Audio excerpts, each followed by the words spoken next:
have to tell you, but when you get to a job, back the trailer in the driveway if you can. If you can't get down the driveway backing it in, park it out in the street, and you're gonna have to walk. And put that into your pricing when you do your estimates. Remember, all that extra time and labor.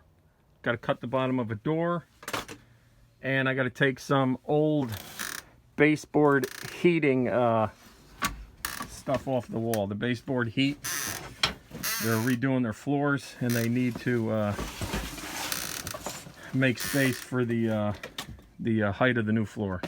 So we're gonna get some horses out. We're gonna set up the horses in the driveway. And I think I'm going to use my,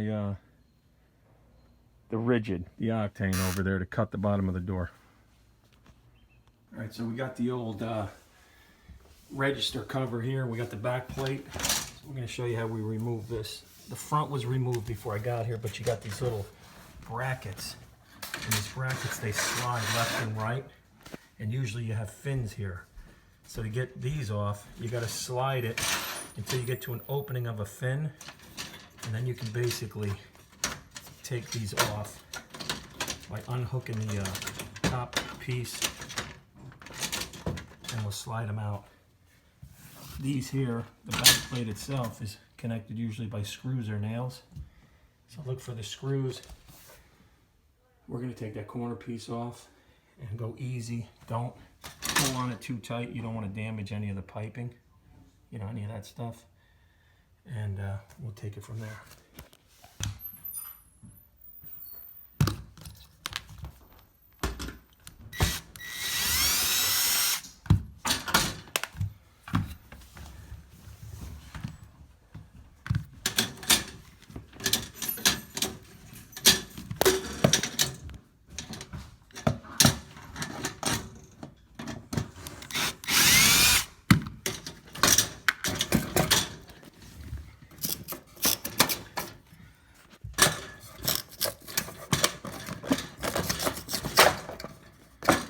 Be careful of the trim, and this will come right off. Then you got to just take a look before you start pulling on it. Be very careful. Check the back here for any screws or nails. Then you want to lift it out easily. You don't want to damage the pipe. These brackets you want to slide all the way to the right, and they'll come right out. Like this. Be very careful.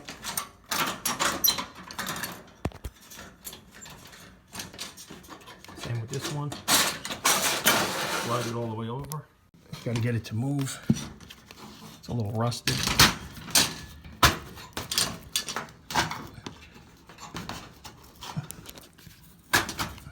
See, I'm sliding it out. We're going to tilt it over and get it around that pipe. To remove these, you can take your finger, you can bend it in, because we're getting rid of it. You want to make the clearance of the pipe, so when we lift up, it'll go around the pipe. Same with over here, we're going to bend these in. Okay? Then we're going to just lift and tilt and get rid of it. So you want to lift and you want to tilt forward. Just take it right out, just like that. Right, that's how you remove the back plate. You'll find old things here.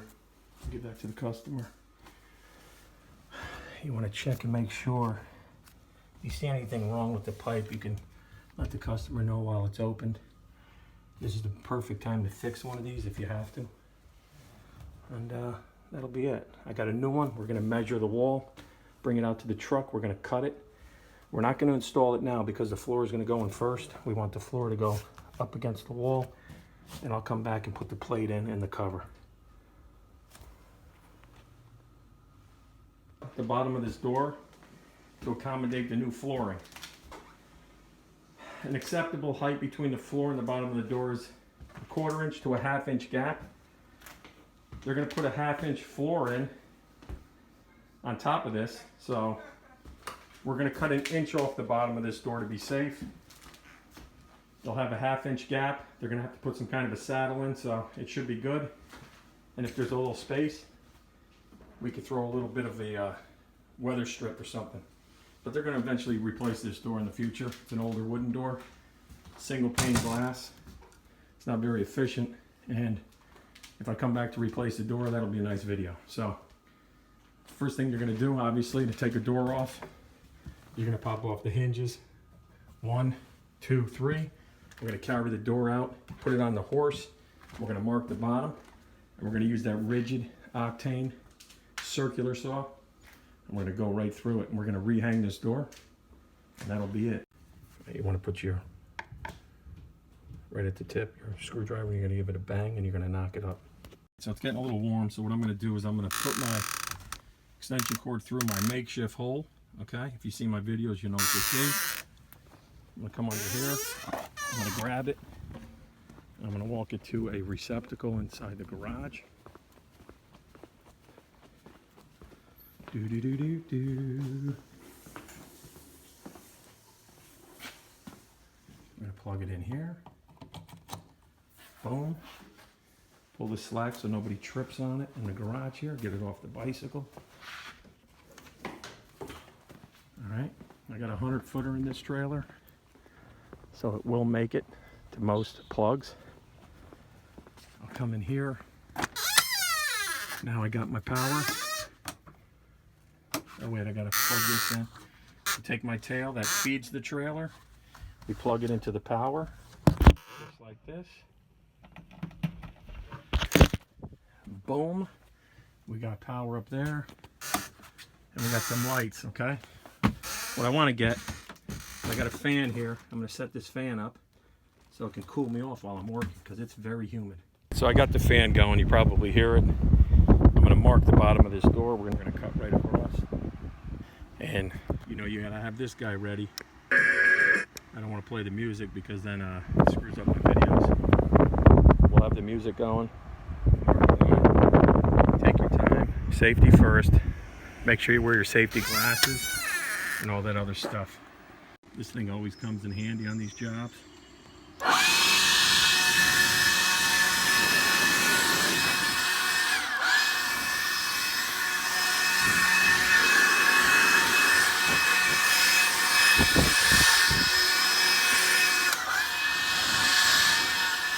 Clean up the workspace so they don't even know you were here.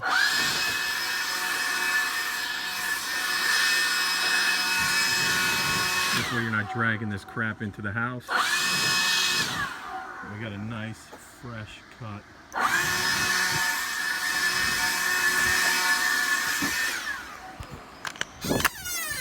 Hit this a little bit. Alright, so what we're going to do now is, this is the box to the new baseboard register heater covers. So we'll cut this thing open and see what we have inside. Box inside of a box. So here we go. Okay, silent, durable, ready to install. All right, we'll take a look and see what this guy looks like inside. It's an 8-foot piece. And we're gonna have to cut this down. And I'm gonna use my grinder. I got a metal blade for it. And we're gonna mark it and we'll cut it. And like I said, I'll have to come back after the floor is installed, stick this thing on the back of the wall, and we'll put the face on and the clips and all that stuff. On a brand new unit.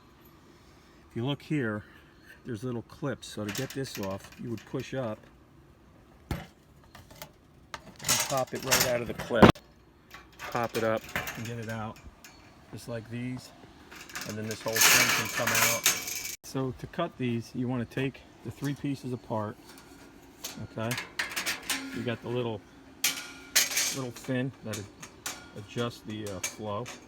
You got the front plate that covers the heating fins, and you have this back plate with the sliding pieces here. So I'm going to measure, we're going to mark it, and these are the corners. This is to join one piece to another in the front. Okay, we're going to keep that aside.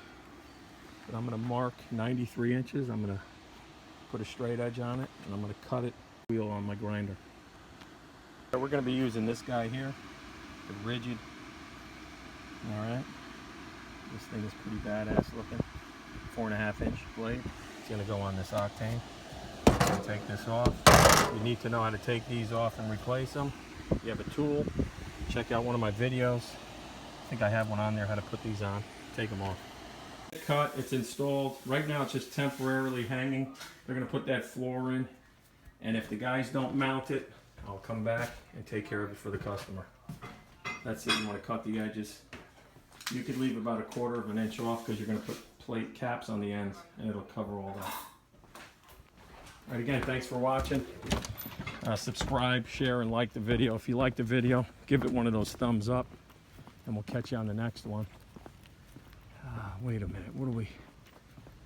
Let's see. Yeah. Yo, Sonny. Sonny? Sonny! Yes, Sonny.